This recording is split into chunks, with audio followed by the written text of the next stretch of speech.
Welcome to the second part. अगर आप लोगों में से किसी ने फर्स्ट पार्ट नहीं देखा है तो मैं गुजारिश करूँगी कि आप जाइए और देखिए, क्योंकि तभी आपको पता चलेगा मैं यहाँ किस बात का जिक्र कर रही हूँ और कौन सा मैसेज देना चाहती हूँ। तो जहाँ पे फर्स्ट पार्ट ख़त्म किया था वहीं से शुरू करते हैं। दिन बीतते गए और हर दिन के साथ खुद से नफरत बढ़ने लगी। नींद और सुकून तो जैसे गायब ही हो गया था। ना हंस पा रही थी, न रो पा रही थी, और ना ही किसी से वो दर्द बांट पा रही थी। उन दिनों उन दिनों मैं बस अंदर ही अंदर खत्म हुए जा रही थी।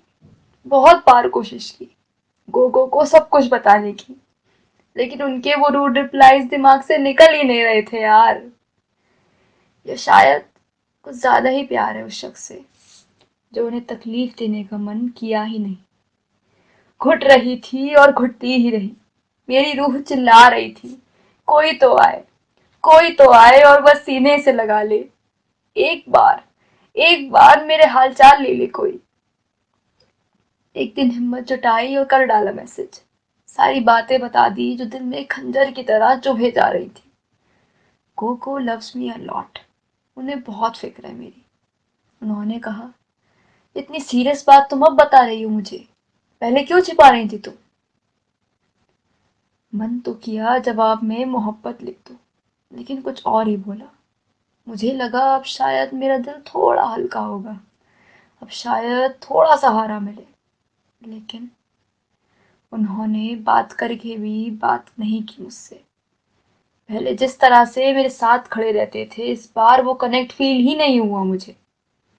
मैंने फिर सोचा, शायद अपनी परेशानियों में उलझे हैं, तभी वक्त की कमी चल रही है, वरना अभी तक तो मुझ पे आज तक नहीं आने दिए उन्होंने।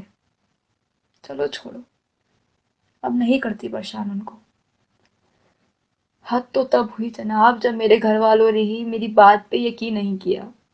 इतनी हिम्मत जुटा के तो उनको बताने का सोचा था। उम्मीद के सारे दरवाजे ही बंद हो गए। क्या करती, क्या करती, मैं किससे बोलती? जाहिर सी बात है, ऐसे ही किसी को नहीं बता सकती थी।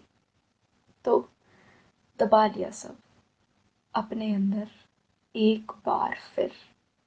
मेरे एक अपने ने मुझे जीते जी मौत दे दी और बाकियों ने मेरी अर्थी को कंधा देने से भी इनकार कर दिया। वो मंजर बर्बादी का अलग ही था। दिमाग इतनी बुरी तरह हिल चुका है कि आंखें मीचती हूँ तो वो हादसे याद आते हैं, और खोलूं तो मेरी आंखों के सामने छा जाते हैं। इतना लाचार और बेबस शायद ही कभी महसूस किया हो खुद को। मैंने सोच लिया, इस तरह रोज तिल तिल मरने से अच्छा है एक बार में खत्म करो इस किस्से को। मेरे परिवार और गोगो को बहुत परेशान किया है, उनकी जान तो छूटेगी इस मुसीबत से।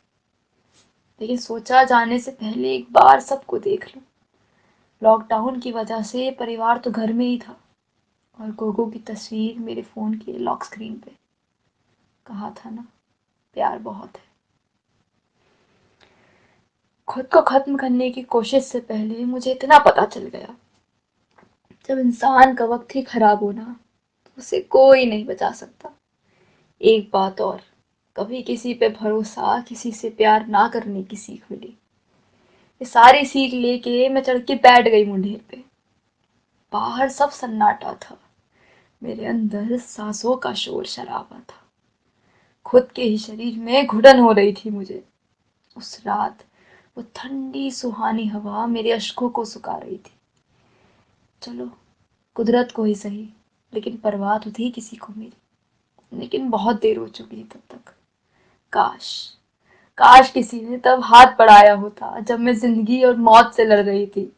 काश तब कोई सुनता जो मैंने अब तक खुद में दबा के रखा है। काश कोई मजाक में ही सही, लेकिन ये पूछ लेता, अब मैं जिंदा है या मर गई? काश कोई आके सीने से लगा लेता। काश, काश। होने को तो बहुत कुछ हो सकता था, लेकिन हुआ कुछ भी नहीं। हमारे हिसाब से कुछ नहीं चलता जनाब, और अगर चलता तो मेरे साथ वो हादसा हुआ ही ना होता, या प्रियंका रेड्डी को इसे जलाया ही ना होता, या निर्भया इतनी बुरी मौत मरी ही ना होती। ये सोचते हुए मैं मुंडेर पे खड़ी हो गई। महशर के दिन सवाल ज़रूर करूँगी खुदा से, महशर के दिन सवाल ज़रूर करूँगी खुदा से, कौन से गुनाह के बदले तूने मेरे घर हैवान भेजा था। नोच रहा था मेरे जिस्म को बेखौफ वो दरिंदा, नोच रहा था मेरे जिस्म को बेखौफ वो दरिंदा, तूने रिश्तेदार के संग मुझ शमशान भेजा था। ये बोलते ही मैंने आंखें बंद की और छलांग मारने के लिए एक पैर आगे बढ़ाया था कि मैं नीचे पड़ा, मेरा फोन बजने लगा। Damn, who the hell brings a phone to a suicide spot. लेकिन तस्वीर तो फोन में ही थी ना, सो लाना पड़ा। वैसे ये ज़रूरी नहीं कि कॉल किसका था। मैंने अपना कदम रिंगटोन सुन के वापस लिया था। रिंगटोन गोगो की आवाज़ में गाया हुआ एक गाना है। थोड़ी जगह दे दे मुझे, तेरे पास यहीं रह जाऊं मैं, खामोशियाँ तेरी सुनूं और दूर कहीं ना जाऊं मैं, अपनी खुशी दे के मैं तुझे तेरे दर्द से जुड़ जाऊं मैं। आयरनी। उस रूहानी आवाज ने मानो 30 सेकंड में ही मेरा हर जख्म भर दिया। आज जिंदा तो हूं मैं, लेकिन अफसोस, अफसोस जी नहीं पा रही। साथ तो कोई अब भी नहीं है। रोज ख्याल आता है खुद को मार डालने का, लेकिन हिम्मत भी नहीं होती है अब। जिंदा लाश बन के रह गई हूँ यार। खो दिया उन सब लोगों ने मुझे, खो दिया उन सब लोगों ने मुझे। और ये कहानी सुन के अगर एहसास हुआ अपनी गलती का, तब भी क्या फर्क पड़ता है। मेरी सांसों का गला तो घोट ही दिया ना। खैर, गिले शिकवे मुझे किसी से नहीं। जिनसे पहले प्यार करती थी उन पे आज भी जान देती हूँ। लेकिन शायद, शायद अब मेरे वो अपने मेरी किसी तकलीफ से वाकिफ हो ही ना पाए कभी। इससे आप सभी को बहुत सी सीखें मिली होंगी। उनमें से सबसे अहम ये है कि अगर आपको लगे किसी अपने को आपकी ज़रूरत है, या कोई परेशान है, निराश है, हताश है, उदास है, तो आपसे हाथ जोड़ के गुजारिश है, उस इंसान से बात कर लेना। हाँ, ये सच है, अकेले आए हो अकेले जाओगे और किसी पे डिपेंड होना बेकार है। लेकिन अगर कोई टूट के बिखर चुका है, तो कुछ देर उसका साथ दे देने से आपका बेशकीमती वक्त बर्बाद नहीं होगा, किसी की जान बचाने के काम ही आएगा। क्या पता, क्या पता आपके 15 मिनट बात कर लेने से उसकी जिंदगी बच जाए। इतना भी व्यस्त मत हो खुद में कि किसी अपने की मौत का ही कारण बन जाओ। इतना भी व्यस्त मत हो खुद में कि किसी अपने की मौत का ही कारण बन जाओ। जो जख्म दिल पे गहरा हो, उसके दर्द का अंदाजा लग नहीं पाता।